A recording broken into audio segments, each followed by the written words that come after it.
Assalamualaikum warahmatullahi wabarakatuh. Perkenalkan, nama saya Siti Sania, kelas 4B Manajemen. Di sini saya akan menjelaskan sekilas tentang konsep desain produk.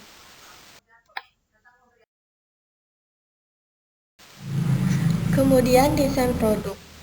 Produk adalah pemahaman subjektif dari produsen atas sesuatu yang bisa ditawarkan sebagai usaha untuk mencapai tujuan organisasi melalui pemenuhan kebutuhan dan keinginan konsumen, serta dengan kompetensi dan kapasitas organisasi, serta daya beli. Kemudian ada atribut produk. Atribut produk itu sendiri terdiri dari yang pertama, merek. Merek adalah nama, istilah, simbol, atau lambang dengan warna, gerak, atau kombinasi atribut-atribut produk lainnya yang diharapkan dapat memberikan identitas dan diferensiasi terhadap produk pesaing. Kemudian yang kedua yaitu kemasan. Kemasan merupakan proses yang berkaitan dengan perancangan dan pembuatan wadah atau pembungkus suatu produk. Yang ketiga, pemberian label. Label menurut Kotler adalah tempelan sederhana pada produk atau gambar yang dirancang dengan rumit yang merupakan kesatuan dengan kemasan.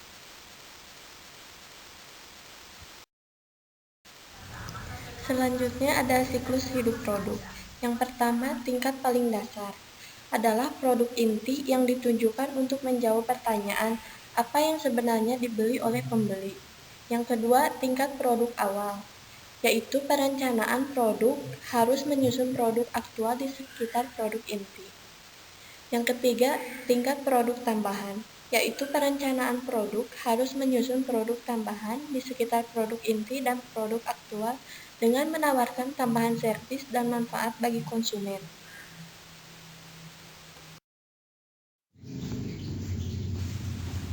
Kemudian klasifikasi produk.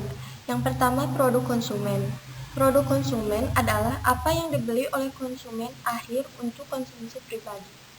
Yang kedua, produk shopping. Produk shopping adalah produk konsumen yang lebih jarang dibeli sehingga pelanggan membandingkan dengan cermat kesesuaian, mutu, harga, dan gayanya.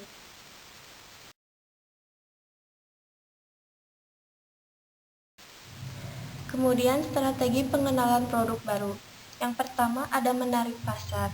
Dalam hal ini, produk baru ditentukan oleh pasar dengan sedikit perhatian terhadap keberadaan teknologi dan proses operasi. Yang kedua, mendorong teknologi. Dengan demikian, produk baru diperoleh dari teknologi produksi dengan sedikit perhatian terhadap pasar. Yang ketiga, antarfungsional. Dalam pandangan ini, pengenalan produk baru adalah bersifat antarfungsional dan membutuhkan kerjasama di antara pemasaran, operasi, teknik, dan fungsi lainnya.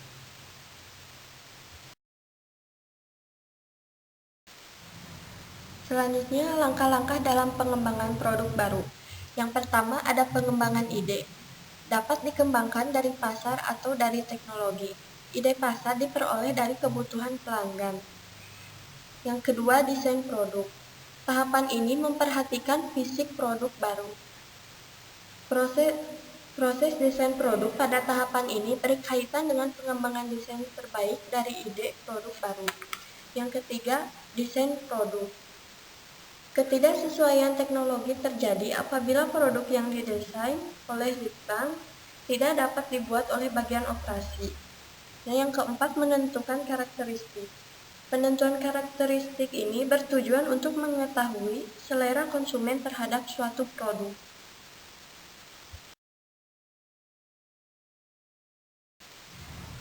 Desain merek. Yang pertama, atribut. Merek pertama-tama akan meningkatkan orang pada atribut produk tertentu. Yang kedua, manfaat. Pelanggan tidak membeli atribut, mereka membeli manfaat. Oleh karena itu, atribut harus diterjemahkan menjadi manfaat fungsional dan emosional. Yang ketiga, merek juga mencerminkan sesuatu mengenai nilai-nilai pembeli. Yang keempat, kepribadian. Merek juga menggambarkan kepribadian.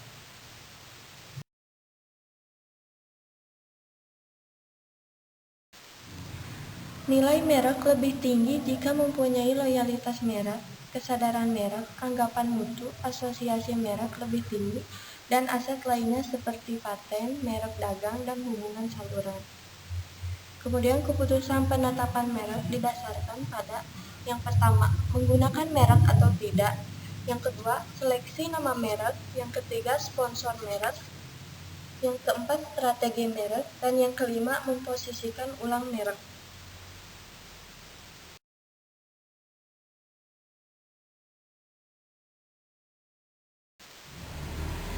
Selanjutnya, kemasan dan pengemasan. Mengemas termasuk aktivitas merancang dan membuat wadah atau pembungkus untuk suatu produk. Kemasan biasa mencakup wadah utama dari produk, kemasan sekunder yang dibuat ketika produk akan digunakan, dan kemasan pengiriman yang perlu untuk menyimpan, mengenali, dan mengirimkan produk.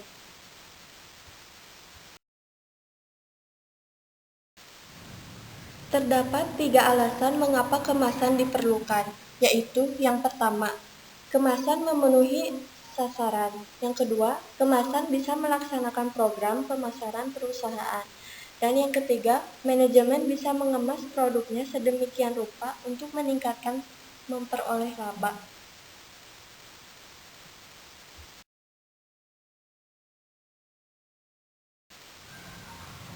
Selanjutnya, pembuatan label. Yang pertama, label mengidentifikasikan produk atau merek. Yang kedua, label dapat menguraikan beberapa hal mengenai produk. Yang ketiga, label dapat mempromosikan produk dengan gambar menarik. Keempat, label juga bisa mengklasifikasikan suatu produk. Dan yang terakhir yaitu pelayanan. Perusahaan apapun harus menyusun dan mengembangkan jasa pelayanan pada pelanggan yang memang diinginkan oleh para pelanggannya. Jasa pelayanan ini juga harus efektif dalam memenangkan persaingan.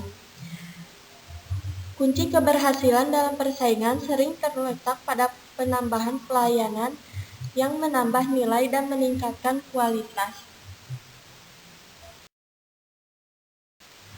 Sekian yang bisa saya sampaikan tentang konsep desain produk. Terima kasih. Wassalamualaikum warahmatullahi wabarakatuh.